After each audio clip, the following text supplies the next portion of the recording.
So I think the next step is to install this back panel, and I think what they suggest is, since the black panel will close off this whole area here, you can see the openings where the tabs go.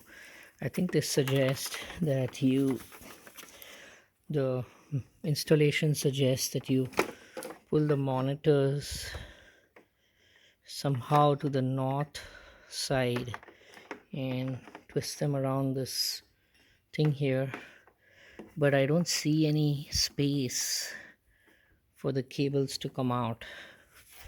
Once I install this, you see how this panel puts into the tabs here. I think probably this is the space where they come out. I'm guessing, yes. So I'm going to try that. I'll try bringing them to the center here and then putting this panel in.